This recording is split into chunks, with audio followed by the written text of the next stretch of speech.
വയനാട് ദുരന്തത്തിൽ അനുശോചനം അറിയിച്ച അമേരിക്കയും പ്രസിഡന്റ് ജോ ബൈഡനാണ് അനുശോചനം അറിയിച്ചിരിക്കുന്നത്.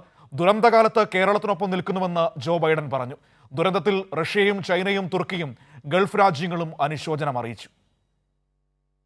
വയനാട് മേപ്പാടി ചൂരൽമലയിലെ ഉരുൾപൊട്ടൽ ദുരന്തത്തിൽ കേരളം ഒറ്റമനസ്സോടെ നിൽക്കുമ്പോൾ ലോകത്തിന്റെ സ്നേഹവും കേരളത്തെ തേടിയെത്തുകയാണ്.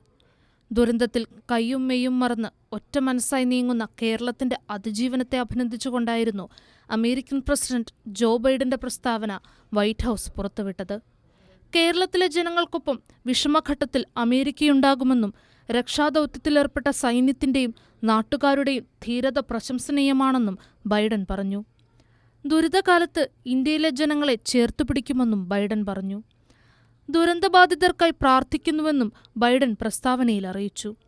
ദുരന്തത്തിൽ അനുശോചനം അറിയിച്ച റഷ്യൻ പ്രസിഡന്റ് വ്ളാഡിമിർ പുടിൻ കേരളത്തിലുണ്ടായ ഉരുൾപൊട്ടൽ ദാരുണമാണെന്നും മരിച്ചവരുടെ ബന്ധുക്കളോടും പ്രിയപ്പെട്ടവരോടുമുള്ള എല്ലാ പിന്തുണയും അറിയിക്കുന്നുവെന്നും പറഞ്ഞു. പരിക്കേറ്റ എല്ലാവർക്കും വേഗത്തിൽ സുഖം പ്രാപിക്കട്ടെയെന്നും റഷ്യൻ പ്രസിഡന്റ് പുടിൻ സന്ദേശത്തിൽ പറഞ്ഞു.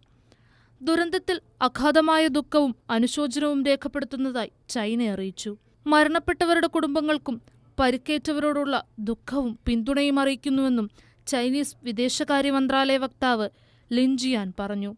കേരളത്തിലെ ദുരന്തബാധിതരായ ജനങ്ങൾക്ക് പിന്തുണ നൽകുകയാണെന്ന് തുർക്കി വിദേശകാര്യ മന്ത്രാലയവും അറിയിച്ചു. News desk Kairali news.